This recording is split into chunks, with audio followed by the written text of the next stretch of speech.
வெண்டங்காய் புளிக்குழம்பு எப்படி செய்யறதுன்னு பார்க்கலாம் வாங்க. தேங்காய் பால் ஊற்றி, வெண்டங்காய் வந்து ரொம்ப வலுவலுப்பாக இருக்குங்க. அதனால இந்த மாதிரி ரவுண்ட் ரவுண்டாக கட் பண்ணி வெறும் வடச்சட்டியில் எண்ணெய் ஊற்றாமல் இந்த மாதிரி நல்லா வணக்கி வச்சிடலாம். பார்த்தீங்கன்னா வலுவலுப்பெல்லாம் லைட்டாக போயிடும். இப்போ நம்ம எப்போ போல் குழம்பு தயாரிச்சுக்கலாம்.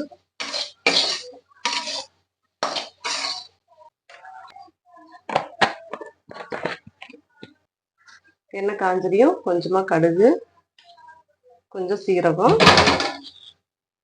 அப்புறம் கொஞ்சம் வெந்தயம் போட்டுக்கலாங்க.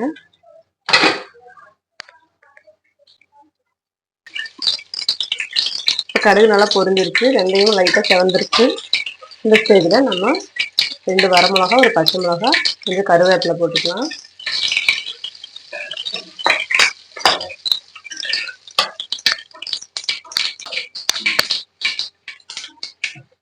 பொடி பொடியாக சின்ன வெங்காயம் பார்த்தீங்கன்னா பொடி பொடியாக கட் பண்ணி வச்சுருக்கேன்.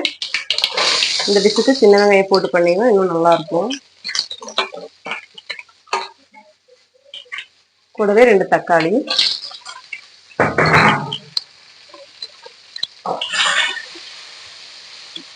சின்ன வெங்காயம் பார்த்தீங்கன்னா நல்லா ப்ரௌன் கலர் ஆகிற வரைக்கும் நல்லா வதக்கிக்கலாம்.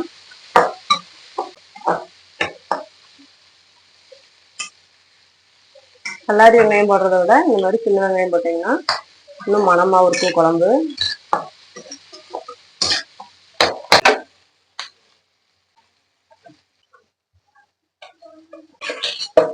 இப்போ வெங்காயம் தக்காளி பார்த்தீங்கன்னா நல்லா வணங்கிடுச்சுங்க.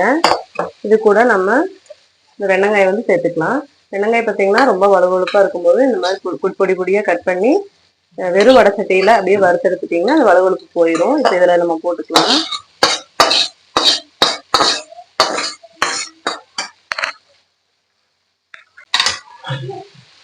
இப்போ இந்த வெங்காயம் தக்காளியோட வெங்காயம் சேர்த்து நல்லா வதக்கிக்கலாங்க.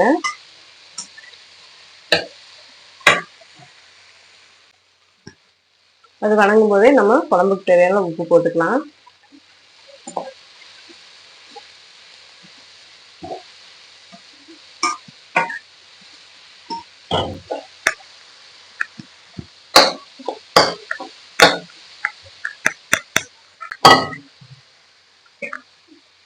வெங்காயம் பார்த்தீங்கன்னா கொஞ்சம் கருகிற அளவுக்கு வதங்கிட்டது தான் வந்து நல்லா இருக்கும்.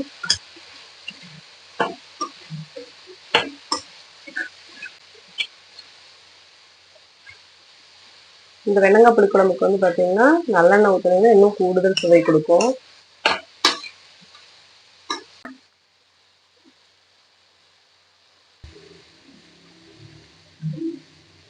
வெண்டங்காய் பார்த்தீங்கன்னா ஓரளவுக்கு வணங்கிருச்சுங்க. நல்லா ஒரு கருகிற ஸ்டேஜ் அளவுக்கு வந்துருச்சு.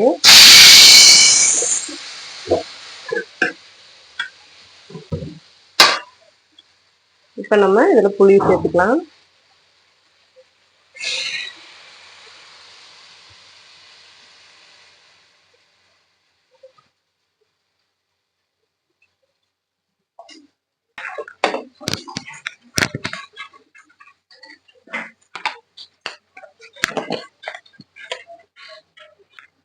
இது கூட நம்ம 1 ஸ்பூன் மிளகாத்தூள்,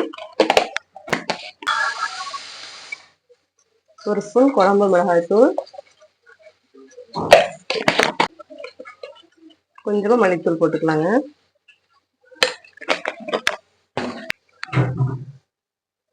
கொஞ்சம் மல்லிப்பொடி, பொடியெல்லாம் போட்டு ஒரு வணக்கம் போட்டுக்கலாம்.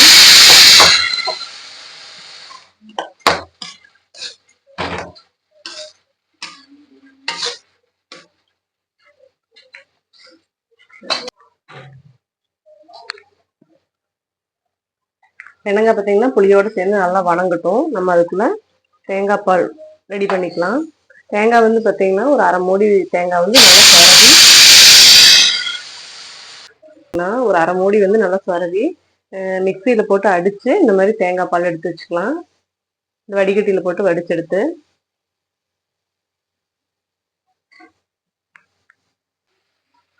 இந்த மசாலா வாசமெல்லாம் ஓரளவுக்கு போன பிறகு நம்ம இறக்கும்போது தேங்காய் பால் ஊற்றி இறக்கிக்கலாம். தேங்காய் பால் ஊற்றுன பிறகு பார்த்தீங்கன்னா ஒரு 2 நிமிஷத்தில் ஸ்டவ் ஆஃப் பண்ணிடலாம்.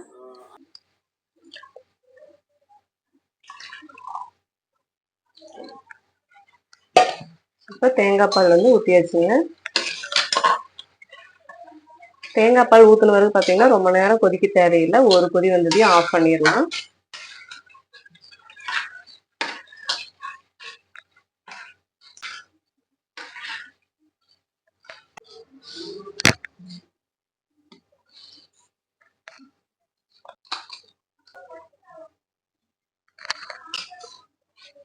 இப்போ தேங்காய் பால் வெண்டங்காய் புளிக்குழம்பு ரெடிங்க.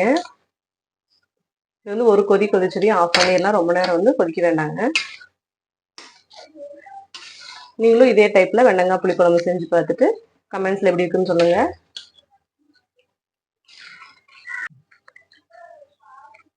இதே மாதிரி தேங்காய் பால் எடுத்து ரசத்துக்கும் ரெடி பண்ணிட்டேங்க. ஓகேங்க, இப்போ வெண்டங்காய் தேங்காய் புளிக்குழம்பு ரெடி. நீங்களும் இதே மாதிரி வீட்டில் ட்ரை பண்ணி பாருங்க. பூஜாஸ் டைனி வேர்ல்ட் சேனலை சப்ஸ்கிரைப் பண்ணிக்கோங்க. தேங்க்யூ.